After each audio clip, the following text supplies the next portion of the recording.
I met Claire at a mutual friend's engagement party. I didn't want to go, if I'm being honest. It had been a long week, and making small talk with a bunch of people I didn't know over lukewarm catered food wasn't my idea of a good Friday night. But my best friend, Eric, dragged me there, said I needed to stop working weekends and rejoin the land of the living. He was right, probably. Claire was there with her sister, and from the second I saw her, I couldn't look anywhere else. She wasn't trying to stand out. In fact, she looked a little bored. But there was something about her, the way she listened when people talked, the way she asked questions instead of dominating a conversation. She didn't just look good, she seemed grounded, sharp, real. Eric was the one who introduced us. Said, "Ben, this is Claire, she looks equally annoyed to be here. You two should talk."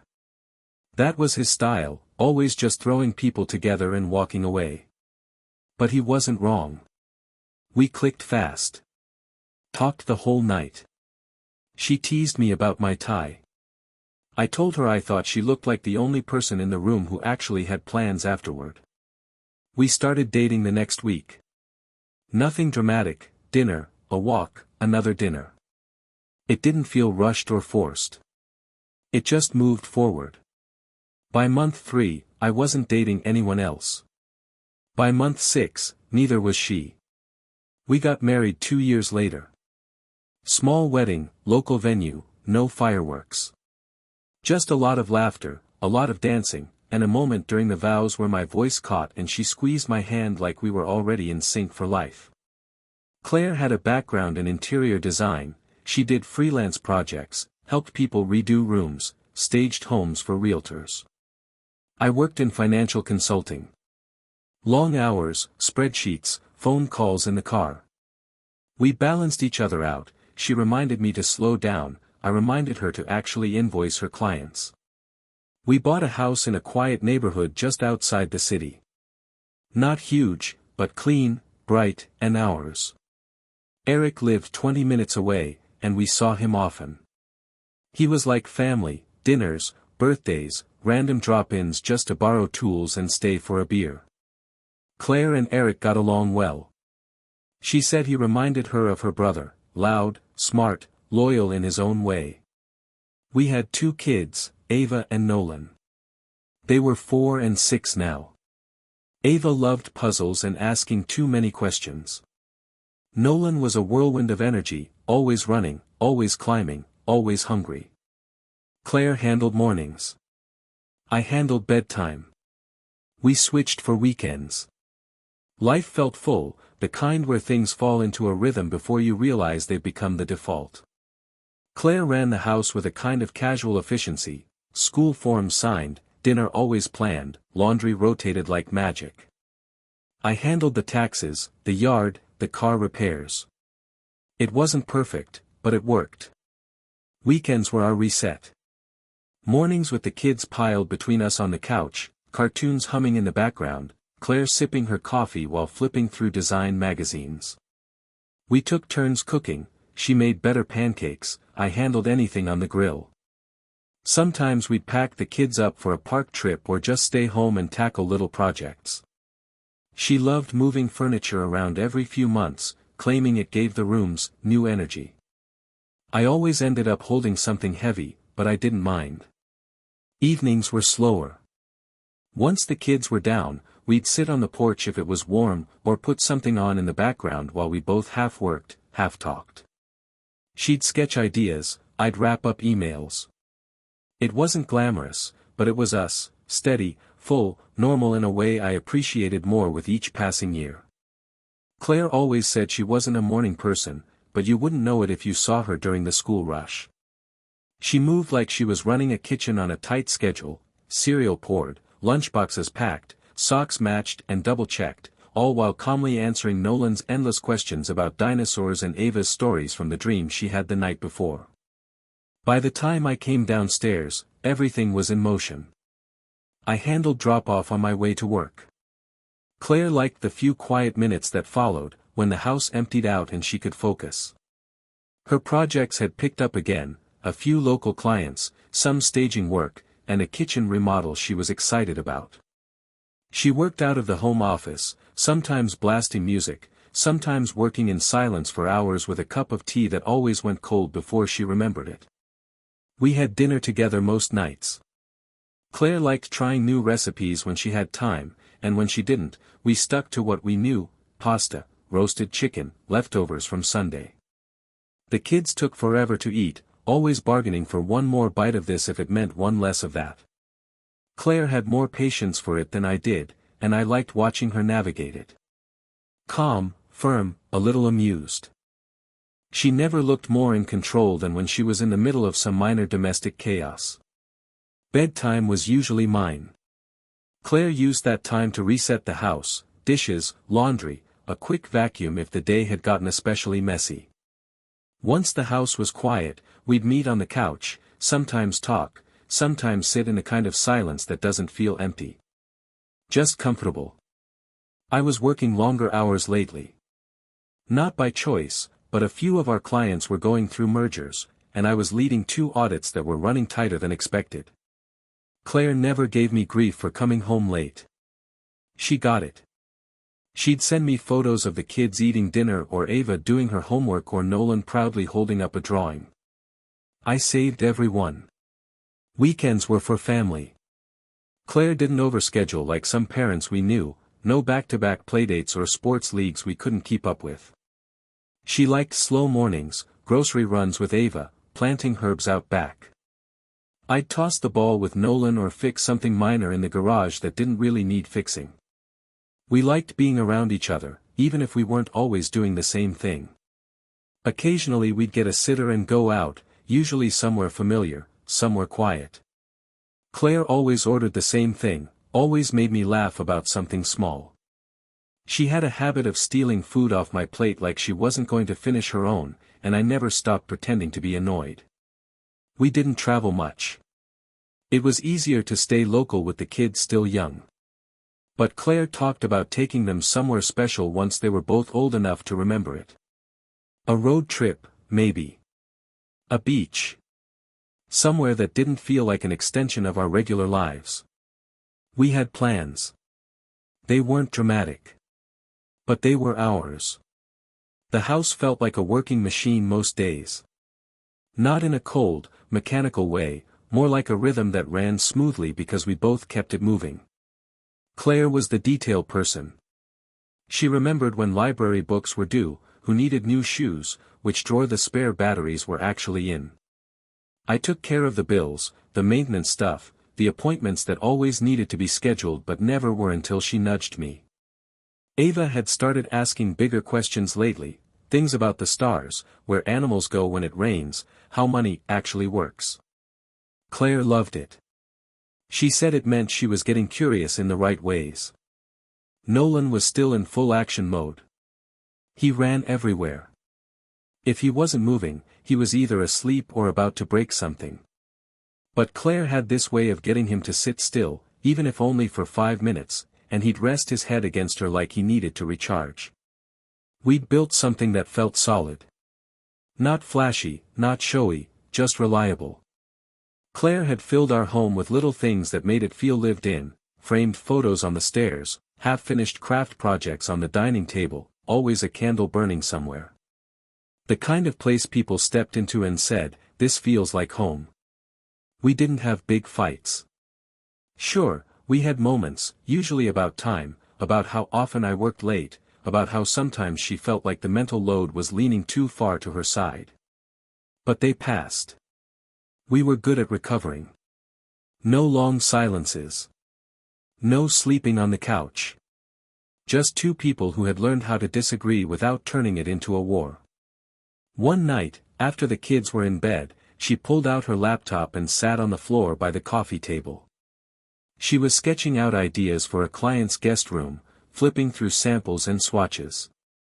I was half watching a documentary, but mostly watching her, the way she chewed on the end of a pen while thinking, how she talked to herself under her breath. She looked up and caught me staring. "What?" she said. "Nothing. Just like seeing you in your zone." She smiled. "This one's been fun." It's a beach house, they're letting me do something really different. You always find a way to make those work. Sometimes. She leaned against the couch and kept working. I leaned forward and rubbed her shoulders without thinking. She let out a quiet hum, a little gratitude without words, and kept clicking away. Things were good. Familiar. We didn't say things like, blessed, but we had a lot to be thankful for. 2 kids who were healthy and happy. Work we didn't hate. A house that felt lived in but never chaotic. Claire had started running again. She used to jog a few times a week before the kids were born, but after Nolan came along, it sort of dropped off. Then one Saturday morning in early spring, she laced up a pair of old sneakers and said, I think I need to move more. She didn't ask for fanfare, just grabbed her headphones and went. 20 minutes the first time. Then 30. Before long, it was every other morning. She said it helped her clear her head, gave her energy she'd forgotten she missed. She looked good, too, leaner, lighter, more at ease. I told her that once. She just laughed and said, running's cheaper than therapy. The kids were finally getting to that age where they could entertain themselves for more than 5 minutes. Ava had taken over one corner of the living room for her reading nook, which was really just a pile of pillows and a flashlight she didn't need. Nolan had become obsessed with blocks and loud music.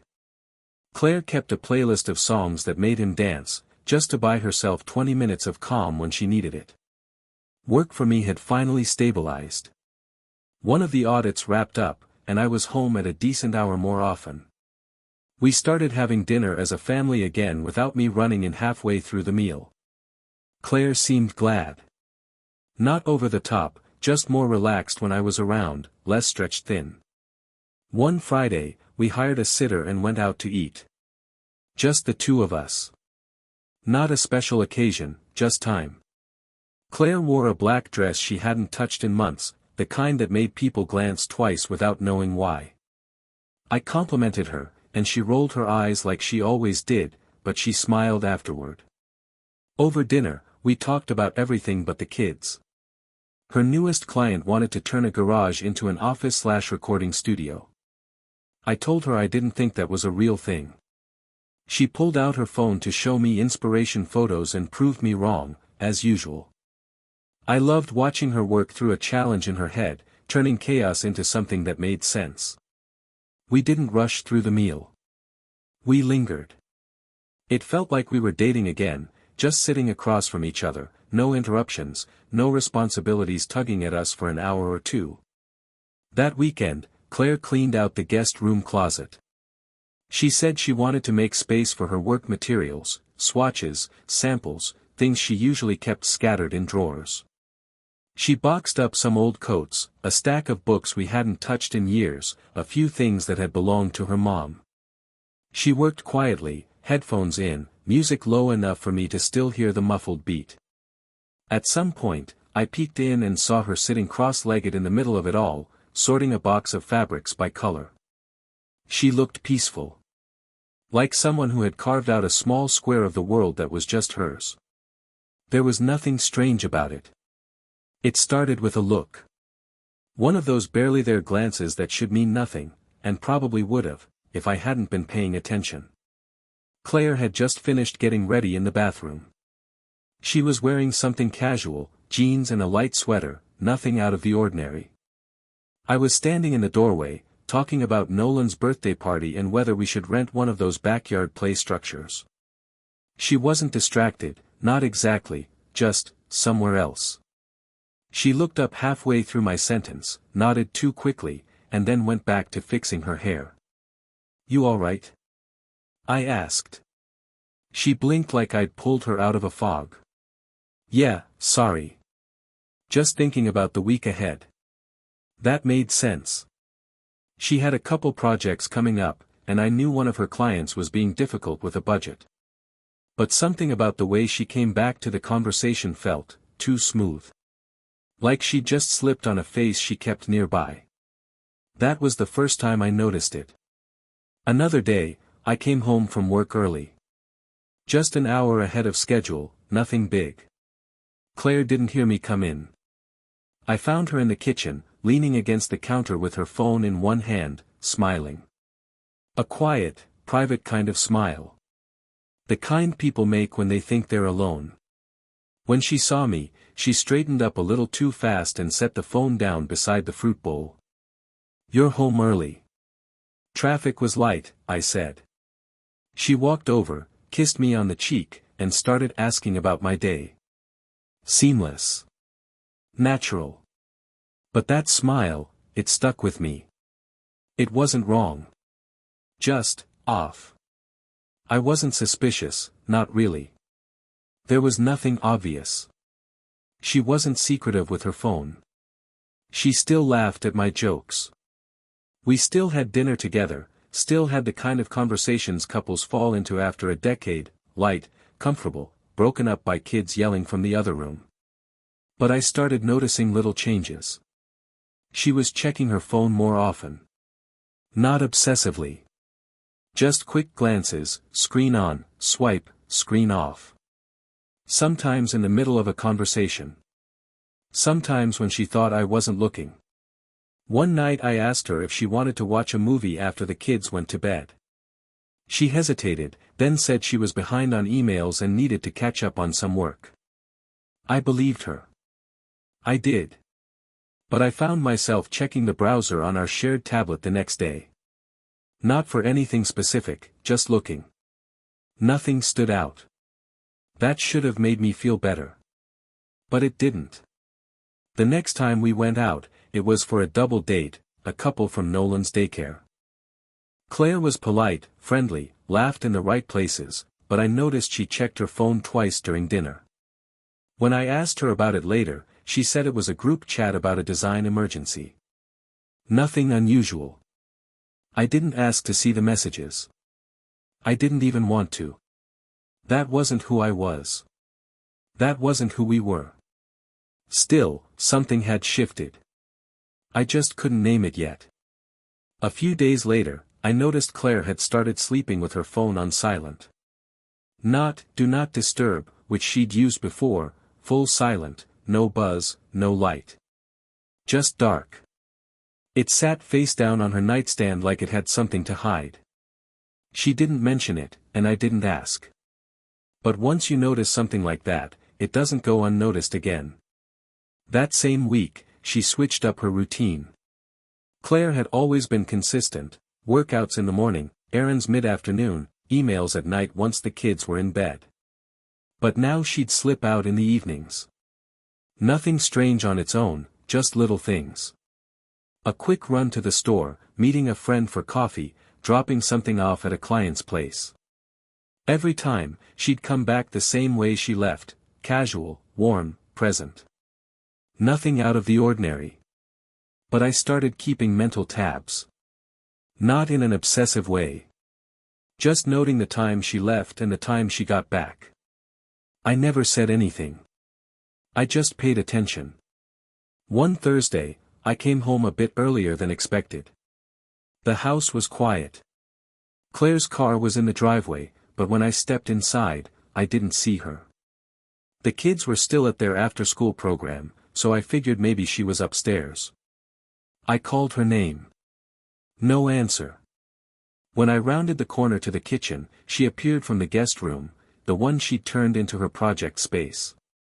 Her hair was pulled back like she'd been working, but I didn't hear any music, no video calls, no typing. Just quiet. "Oh," she said, startled. "Didn't hear you come in." "Got out early," I said. "Everything okay?" "Yeah, just going over samples." Lost track of time. There was nothing wrong with that answer. But she didn't look like she'd been working. No papers out. No fabric swatches on the table. The room looked like it hadn't been touched all day. We stood there for a second longer than necessary. Then she smiled and walked toward me like nothing had happened. "I was about to make tea, want some?" I nodded, even though I didn't. That night, I opened the guest room closet. Not to snoop. I just felt pulled. Everything looked normal. Boxes of materials, storage containers, some neatly labeled fabric folders.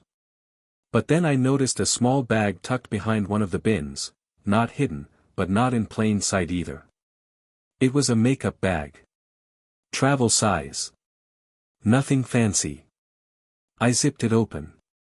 Inside, a small bottle of perfume I didn't recognize, a pack of wipes, a hairbrush, a pair of folded leggings, and a black lace bra I was certain I'd never seen her wear. Not at home, not for me. I stood there for a minute, just staring. I put everything back exactly the way I found it. Closed the door. Said nothing. That night, Claire fell asleep next to me without a word. Peaceful. Breath steady.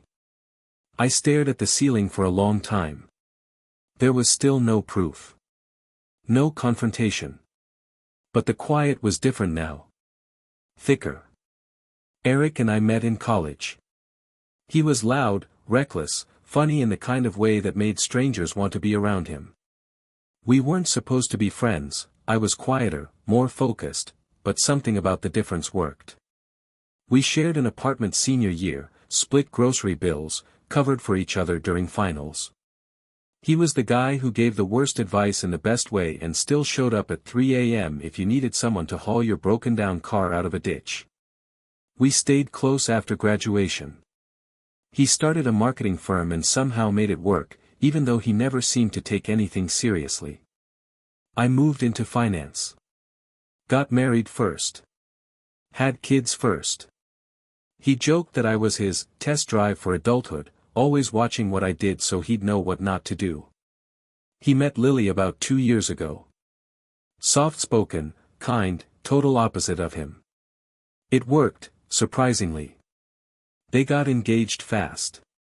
He asked me to be his best man before I could say congratulations.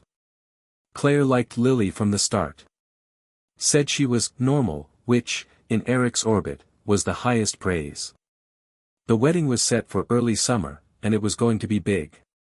Formal venue, black tie, rooms booked for guests at a hotel nearby. Claire was excited. She bought a new dress, talked about what she and Lily would wear for getting ready photos, even offered to help coordinate some of the design details when Lily started getting overwhelmed. As the date got closer, something shifted again. Claire seemed preoccupied. She wasn't nervous or stressed. Just distant. She spent more time texting, often ducking into another room to do it. Once, I walked by the bathroom while she was in there and heard her laugh, not the polite kind. The real kind, low and easy. I waited, listening. Silence. When she came out, she said she'd just been watching a funny video. The night before the wedding, we stayed at the hotel with the rest of the bridal party. The kids were with my sister for the weekend. It was supposed to be fun, a little mini vacation. Claire was quiet during the drive, but I chalked it up to long hours and wedding prep. At the hotel, we had dinner with the group. Everything looked normal on the surface. She smiled when people talked to her. Laughed at the right moments. But her phone didn't leave her hand. And every so often, I'd catch her eyes across the room, not at me. At Eric. At first, it made no sense. They'd always been friendly, but never flirtatious. He'd even joked, back when Claire and I were newlyweds, that she was too sharp for him to ever get away with anything. But now, there was something I couldn't unsee. The way she leaned in a little too close when she laughed at something he said. The way his gaze lingered just a second too long. That night, she fell asleep quickly. I laid awake next to her in the dark, feeling something press against my chest. Not pain. Not yet. But pressure. Something was coming. And I didn't know what to do with it. The wedding day moved in a blur. Photos, speeches, champagne being passed around like water. Claire looked beautiful, sleek black dress, hair curled in the way she only did for big occasions. Everyone said so. She smiled like it was easy. Posed with me for pictures. Laughed with Lily during makeup touch-ups. From the outside, she was the perfect guest, the perfect wife. But I watched her differently now. Not because I wanted to. Because I couldn't not. I watched her look for him. Little things, how her eyes shifted when Eric walked into a room, how she smoothed her dress at the same time he adjusted his cufflinks. They never touched. Never whispered. But something passed between them. Something just beneath the surface, too quiet to call out, too loud to ignore. After the ceremony, we all moved to the ballroom for the reception. The music was loud, the drinks kept flowing, and people loosened up the way they always do after the pressure of the ceremony breaks. Claire and I danced once. She leaned her head on my shoulder and sang along softly to the music. For a moment, I tried to believe it. Tried to feel like we were still what everyone around us thought we were. Sometime around 10 p.m., I realized she was gone. I had just come back from the bar with a drink for her. She'd been talking with Lily's cousin when I left. But now the spot where she'd been standing was empty. Her glass was half full on the table. I scanned the room. No sign of her. I checked the bathroom hallway. Empty. Back in the main room, I looked for Eric. Also gone. It hit fast. I told myself to breathe. Told myself it was nothing. But I was already moving, out of the ballroom, down the corridor toward the elevators. The guest room floors had been reserved for close family and the bridal party. Claire and I had a room there too, but she wasn't in it. I stood in the hallway, staring at a row of doors, heart pounding like I'd just sprinted there. I didn't knock. I just kept walking until I stopped in front of Eric's suite, the one Lily had shown off during rehearsal night, all upgraded with champagne on ice and a giant king-sized bed. The door was shut. I don't know what made me try the handle. Maybe I thought it would be locked. It wasn't. I pushed the door open. There they were. Claire. Eric. On the bed. Clothes half on, half off. Her hair a mess. His hand on her waist like it belonged there. Both of them frozen when they saw me. No one spoke. Claire's mouth opened, but nothing came out. Eric sat up too fast, knocked over a glass on the nightstand. Water spilled. It sounded louder than anything else in the room. I stepped back. Closed the door. I didn't yell. I didn't throw anything. I walked down the hall, one foot in front of the other, until I reached the elevator and pressed the button with a hand that wouldn't stop shaking. The music from the ballroom was still playing faintly through the walls. Something upbeat. Something fake. I walked out of that hotel without looking back. I didn't sleep that night. I drove to my sister's, where the kids were staying, but I didn't go inside. I just sat in the car outside their house until sunrise, staring out at the quiet street like it might hand me an answer. My phone buzzed more times than I could count, Claire's name, once from Eric, one unknown number I figured was Lily. I didn't answer any of them. At 7:30 a.m., I drove straight to my lawyer's office. He wasn't expecting me, but he saw me anyway. I didn't wait for coffee. Didn't even sit down right away. I want to file for divorce, I said. He looked up from his desk. Something happened. Yes. He didn't press. By noon, the paperwork was started. I had already changed the locks on the house through a neighbor who worked as a locksmith. My lawyer advised me to send Claire an official notice that she was not to return until custody and property matters were settled. I agreed. I didn't want her in that house again. Then I sent Lily a message. It was simple, I need to talk to you. It's about Eric. It's serious. I'm not trying to hurt you, but you need to know. She responded within minutes. We met at a quiet diner off the highway. She showed up wearing yesterday's dress, mascara smudged, face pale. She already knew something was wrong. She just didn't know what. I didn't make her guess. I told her everything. From the weeks of small changes to the night before, down to opening the door and seeing them on that bed. She didn't cry at first. Just sat there staring past me, jaw clenched, like her body wouldn't let the truth all the way in. When she finally spoke, her voice was hoarse. They were together the night of our wedding? I nodded. She covered her mouth. Sat that way for a long time. Then she whispered, "Thank you for telling me. Everyone else would have lied." I told her she could stay with us for as long as she needed. My sister agreed to take the kids for a few extra nights. Lily moved into our guest room the next day. Meanwhile, my lawyer was already moving on the custody issue. The kids were mine, no question. Claire had put herself in a terrible position. Adultery, abandonment, emotional instability. We'd already begun to build the argument to remove her from any claim to the house or shared assets. Then something else happened. My lawyer asked me casually, "That friend of yours, Eric. What does he do for a living again?" "Owns a marketing firm." "Private?" "Yeah. Would you be okay if I ran a few checks?" I've seen this before.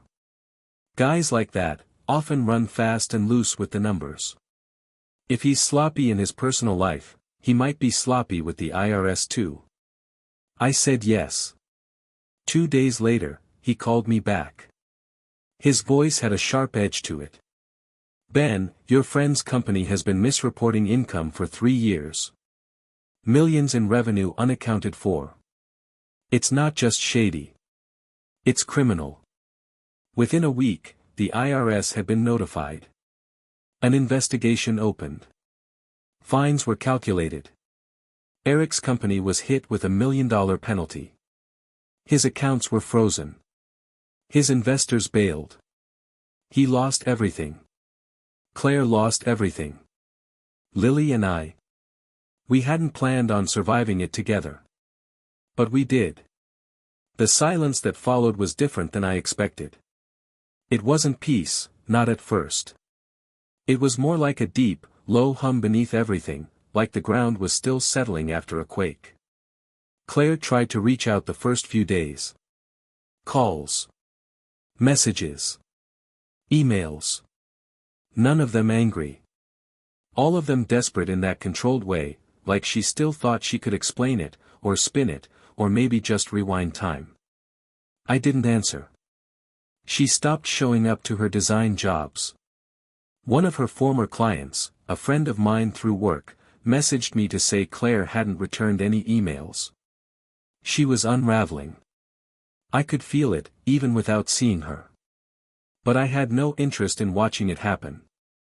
The kids asked questions, of course. They were too young to understand everything, but not too young to know something had changed.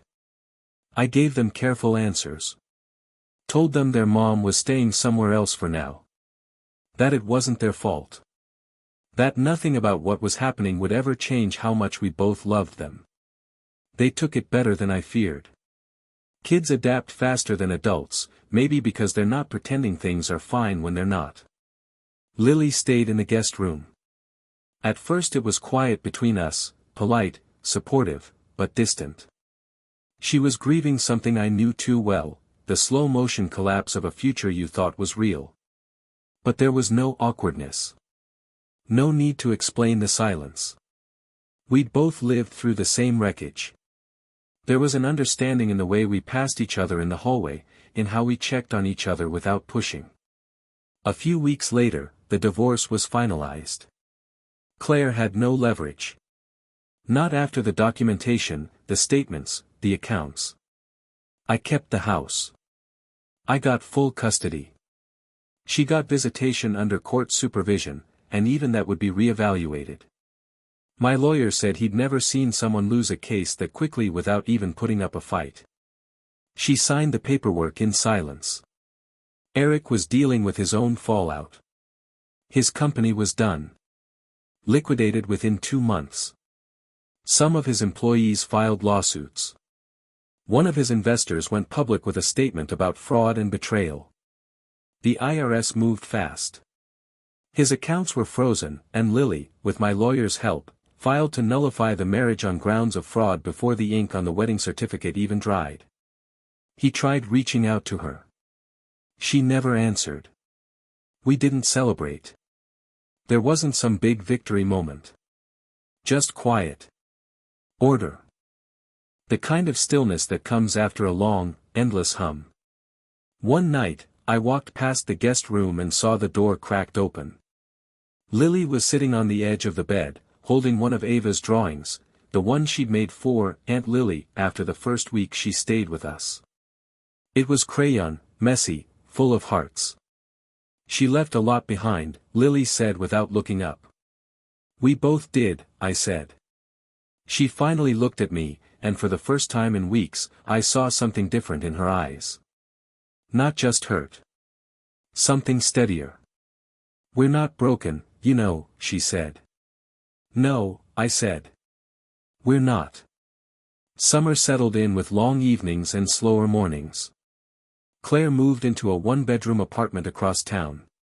She never asked to come back, not seriously. The messages eventually stopped. The supervised visits happened once a month, stiff and quiet. The kids were cautious with her. Ava was polite but distant.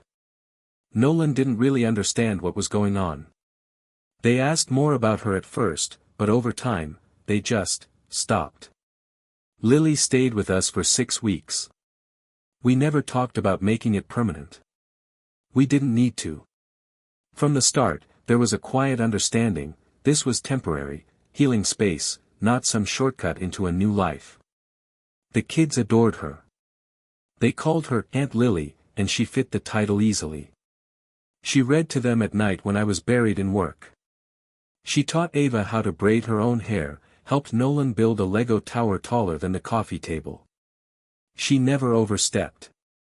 Never tried to fill a role that didn't belong to her. She found an apartment not far from the kids' school. Bright windows, plants on the balcony, a street with a bakery she already liked. I helped her move in. She hugged me before I left, a real one, full of quiet gratitude, and said, "You've got good kids. Keep going." "I will," I told her. And I meant it. We still talk. Sometimes she comes over for dinner. Sometimes she picks the kids up from school if I'm running behind. It's simple. Clean. Good. Not broken. Not complicated. Just the way it should be. Claire never fought for more than she was given. Not after the divorce. Not after the custody ruling. I think a part of her knew she'd already lost long before I ever filed papers. She made her choices. And I made mine. Eric disappeared from town after the fallout. His name stopped showing up in group chats. Mutual friends stopped mentioning him. The last I heard, he was trying to rebuild somewhere else. I didn't follow up. Didn't need to. The past had already handled him better than I ever could. The house feels lighter now. The photos on the walls haven't changed, but the feeling inside them has. The quiet is different too, not a silence filled with tension or what-if questions, but one that leaves room to breathe. Room to think. Room to just live. The kids are growing fast. Ava's reading chapter books, Nolan finally figured out how to tie his shoes. I pack lunches, fold laundry, burn toast some mornings and laugh about it with them at the table. They still ask questions, sometimes about the divorce, sometimes about why people do things that hurt each other. I answer what I can. Honestly, without bitterness. Because that's the world I want them to grow up in. Not one built on resentment, but one built on truth. I didn't plan for any of this. But I'm standing in it now. And we're doing just fine.